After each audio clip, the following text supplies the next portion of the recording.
안녕하세요, 양재션입니다. 최근에 제가 경매로 다가구 주택을 하나 낙찰받아서 실투자금 7천만원 그리고 수입 월세는 500만원을 세팅하게 되었습니다. 오늘은 제가 상세하게 제 투자 내역에 대해서 숫자 하나하나 설명을 드리면서 실제 얼만큼의 월세가 남고 실제 어느 정도의 투자금이 들어가는지 제가 보여드리도록 하겠습니다. 제가 이번 년에 낙찰받은 다가구입니다. 예, 충청남도의 한 지역에 낙찰받은 다가구고요. 저는 5.8억에 이 다가구를 낙찰을 받았습니다. 연식은 2010년식이라서 현재 지금 14년 차 정도 되는 시간이 좀 흐른 연식이라고 볼 수가 있겠습니다.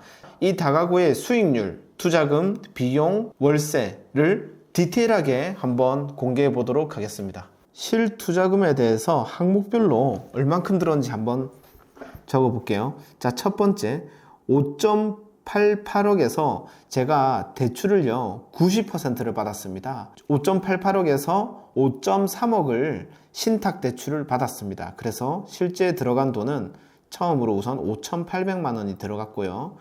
두 번째로 들어간 비용은 리모델링 비용 700만 원이 옥상, 방수, 1층, 도장 이런 것들로 700이 들어갔고요. 그 다음에 3천만 원 정도가 인테리어에 들어갔습니다. 이게 이제 14년 차라서 이제 인테리어를 손을 볼 때가 됐고요. 이 동네에서는 인테리어가 잘 안 돼 있어요. 그래서 제가 거의 풀 인테리어로 화장실을 제외하고 한 방당 거의 300만 원을 들여서 거의 올수리급으로 해줬어요. 그리고 네 번째로는 취득세 및 법무 비용이 약 1,000만 원 정도 들어갔습니다. 신탁 대출은요 법무비가 조금 더 내야 됩니다. 자, 그 다음에 추가적으로 들어간 비용이 이게 12개 호실이란 말이에요. 그래서 전체 중개 수수료가 들어가게 됐습니다. 약 200만 원 정도. 자, 이게 제가 쓴 돈이에요. 제가 쓴 돈. 그리고 반대로 들어오는 돈이 또 있습니다. 보증금이 들어오죠. 전체 월세를 세팅했고요. 전체 보증금은 3,500만 원이었습니다. 월세가 500만 원 넘게 세팅을 했거든요. 그런데 월세가 500이라면 원래 보증금은 한 4천에서 5천 원 돼야 돼요. 이런 원룸 다가구에서는. 근데 왜 3,500밖에 세팅을 못했냐면은 단기 임대를 절반 정도 섞었기 때문입니다. 자, 1년 임대차 계약이 있을 수 있고 몇 달 단위의 단기 임대를 맞출 수가 있는데 단기 임대로 하면 보증금은 조금 줄어들겠지만 월세는 극대화할 수 있습니다.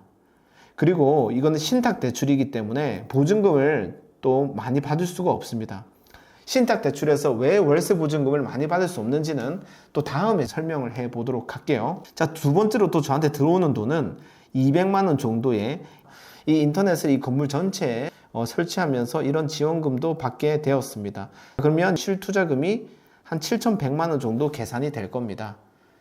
7,100만 원이 들어가고 월세는 얼만큼 들어오는지 한번 보도록 하겠습니다. 총 방이요 12개의 호실입니다.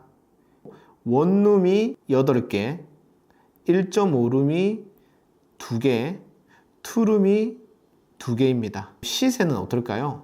원룸이 35에서 40만 원입니다. 그러니까 저처럼 인테리어가 잘 돼 있는 이런 원룸은 35에서 40만 원. 단기 임대를 했을 때는 40만 원이 넘어갑니다. 그렇게 해서 평균 37에서 38만 원 정도 이렇게 받을 수가 있고요. 그 다음에 원룸은 여기서 10만 원을 딱 얹으면 됩니다. 47에서 48만 원 정도. 그 다음에 투룸은 57에서 58만 원 정도. 월세는 510만 원 정도가 제가 맞췄어요. 자, 그러면 실투자금 7,100에 수입 월세 510만 원.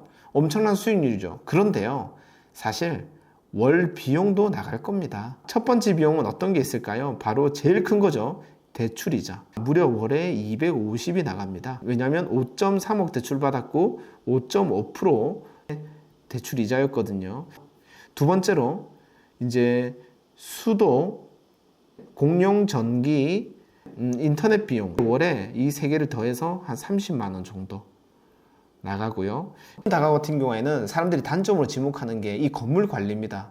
그런데요, 제가 과연 이렇게 충남에 자주 내려가서 관리를 할 수 있을까요? 청소도 하고 월세도 다시 빼주고 못하죠. 그래서 보통 이 관리업체를 많이 써요. 이 관리업체가 해주는 일은 청소도 해주고, 이제 월세 계속 빼고 넣고 하는 거 해주고, 그 다음에 수리 같은 것도 다 해주는 서비스 업체를 말하는 겁니다. 자, 이 업체 비용이 이쪽 지역이 20에서 25만 원 정도 하는데, 자, 그렇다면 월 비용을 전체를 합치면 300만 원이 되겠습니다. 그래서 실제로 남는 건요, 순 월세는 사실 210만 원입니다. 그러면 수익률은 어떻게 될까요? 월세 수익률은, 대출 후 월세 수익률은 36% 정도 나오겠네요. 자, 여러분 36% 어떻게 생각하세요? 지금 이렇게 고금리, 즉 5.5%의 금리로 봤을 때는 수익형 부동산에서 36%면 매우 높은 수익률입니다. 자, 그러면 이렇게 얘기하실 수도 있어요. 양재시원님, 이런 지방 다가구는 하지 말라던데요, 이렇게 얘기할 수가 있는데요, 저도 동의합니다. 이 지방 다가구라는 거는 위험합니다. 왜 위험하냐면요, 예를 들어서 인구가 감소하는 지역이나 일자리가 감소하는 지역, 그리고 이렇게 면적이 너무 넓어서 계속 새로운 다가구가 들어온 지역이라면 정말 공실 가능성이 높아집니다. 맞죠? 그렇게 되면 수익형 부동산으로서의 기능을 상실하는 거죠. 그래서 이 지방 다가구를 제대로 투자하기 위해서는요, 첫 번째, 일자리가 늘어나는 곳이어야 돼요. 두 번째는요, 추가 다가구 공급이 좀 제한적인 곳에 해야 됩니다. 너무 당연한 말일 수 있는데 꼭 체크하셔야 됩니다.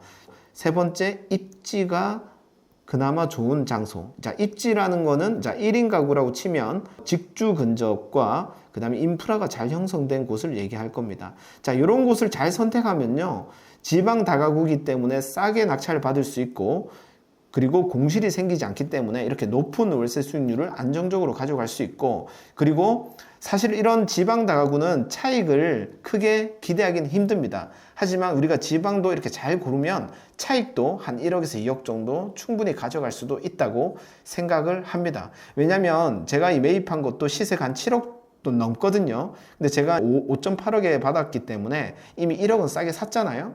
여기서 이 가격으로 몇 년 뒤에 그대로 팔아도 1억이 남는 것이고, 나중에 월세가 상승하면서 그에 따라서 매매가가 상승한다면 한 2억까지도 차익을 얻을 수가 있습니다. 그래서 이제 마지막으로 이제 인사이트를 하나 말하냐면, 투자를 할 때 남들이 좋다 안 좋다에 따라서 가는 것보다는 내 상황에 맞는 물건을 고르는 게 투자에 훨씬 이익이 된다, 이렇게 말씀드리고 싶습니다. 그래서 월세를 위한 투자라면 지방 다가구지만 이런 조건을 가진 다가구를 선택하시면 되고, 다가구를 통해서 차익을 보고 싶어, 그러면 시드를 좀 모아서 서울이나 이런 수도권 다가구, 즉 지가 상승이 있는 좋은 지역의 다가구를 사셔야 됩니다. 오늘은 이렇게 다가구에 대해서 좀 디테일하게 설명을 드려보았습니다.